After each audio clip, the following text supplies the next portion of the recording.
So I called up the office of the Drain Commissioner and talked to Paul Pratt.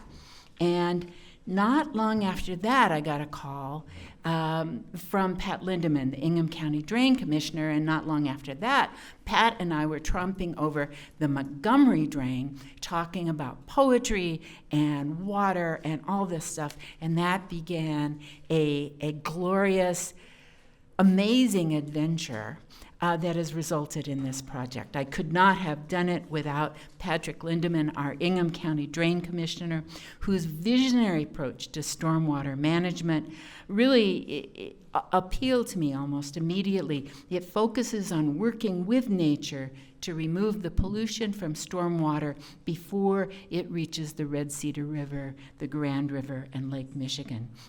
It uses environmentally safe and sustainable methods, and at the same time, and this is what's so beautiful, so holistic about the whole vision, is it creates a wildlife sanctuary and a sanctuary for us humans. We can go there, we can feel at home, we can be in the presence of wildlife and be quite harmonious together.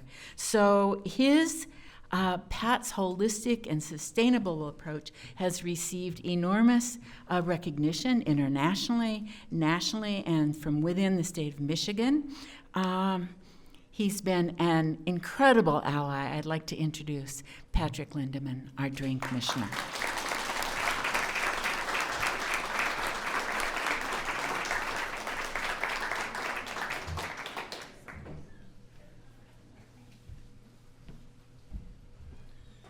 Tollgate Drain. It's kind of an interesting name, isn't it? It was formed as a county drain back in 1881. And back then, the Grand River was the only road that ran from Detroit to Lake Michigan. And it was a toll road. And underneath the outlet of what was then a creek was a toll booth. So they called the drain the Tollgate Drain, and that's how it got its name. But I'm here to talk about poetry, art, and water. And it's been my dream since 1980s to develop a water system that we can all be proud of, that's cheaper than the traditional system, but allows people to interact with and allows the water to become the central part of each drain. When I was chairman of the MACDC, which is the Michigan Association for County Drain Commissioners, I was chairman or president of that organization for maybe 4 years or something. I've been on the board for 10 years, something like that. Anyway, I had the state legislature pass a law that they could change the name to Water Resource Commissioner if they wanted to, if they got the right votes from the county commission. I'm still Drain Commissioner.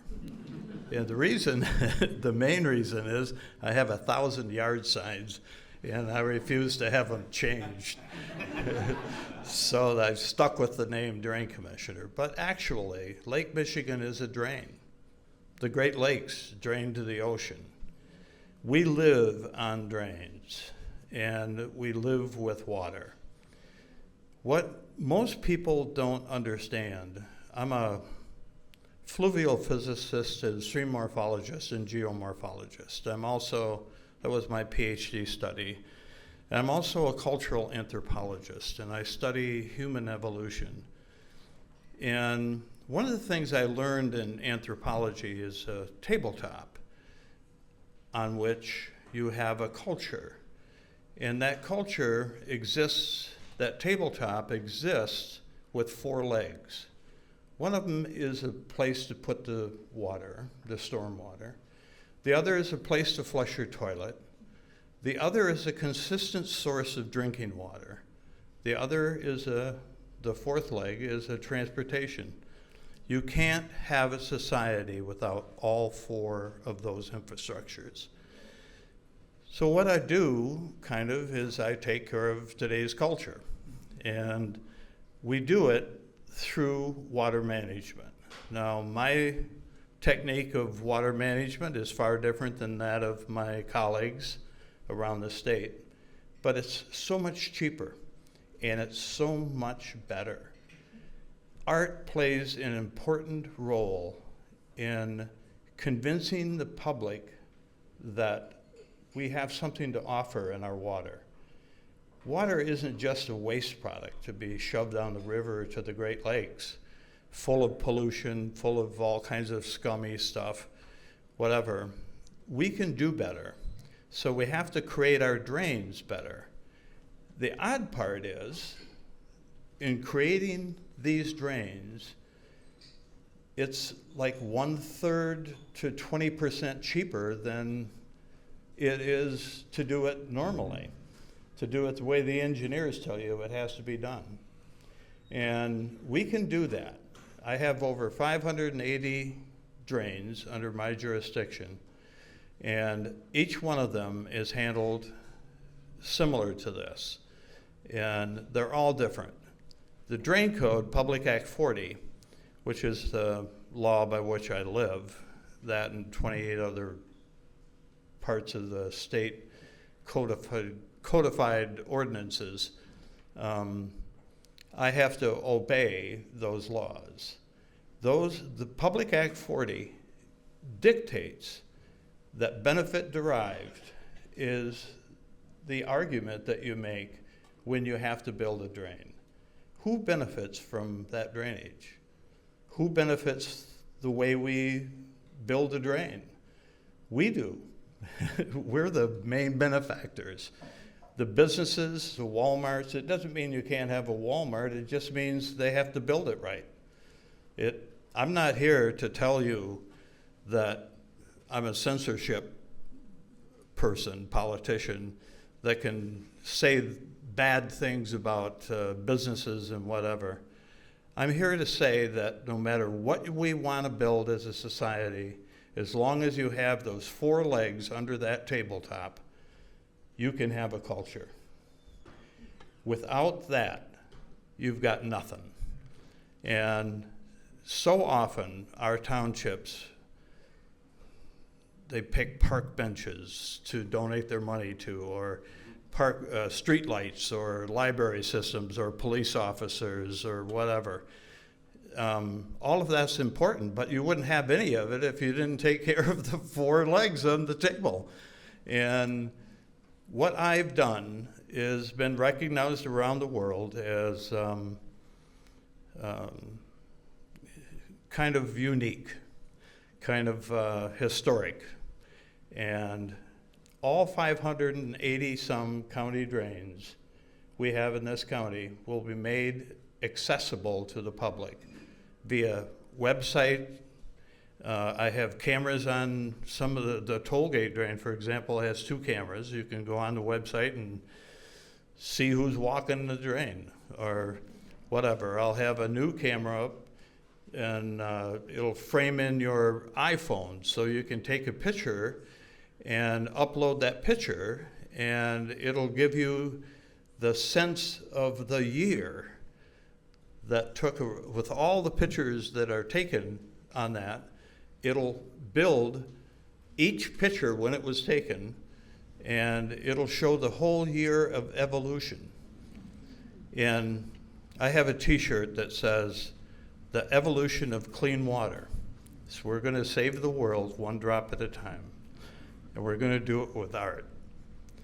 In 7 of my county drains, we're going to have sculptures, poetry, all kinds of murals on buildings.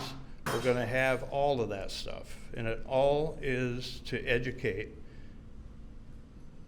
you, the listener, to water and how important it is.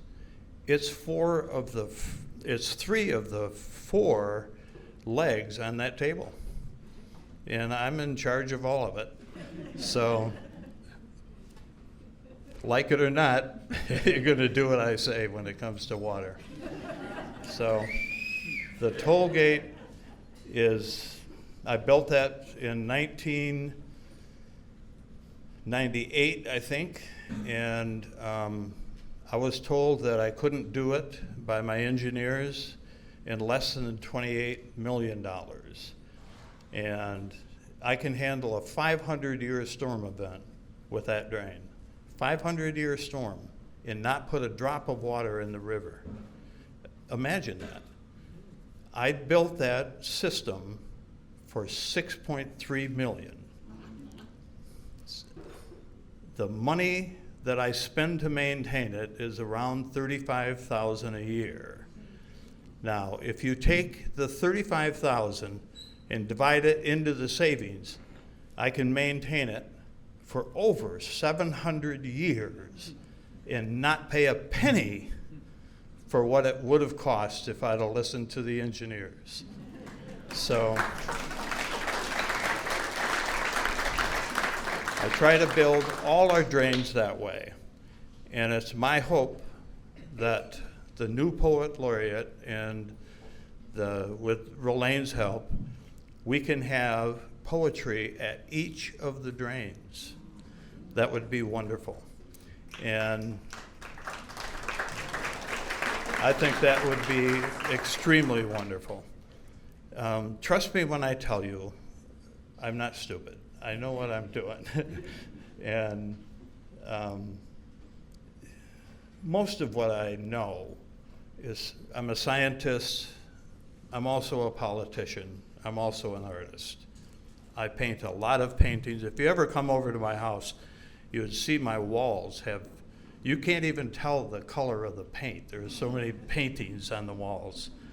And Rolaine's been there. Rolaine's been there. And I love the arts. I love everything about them.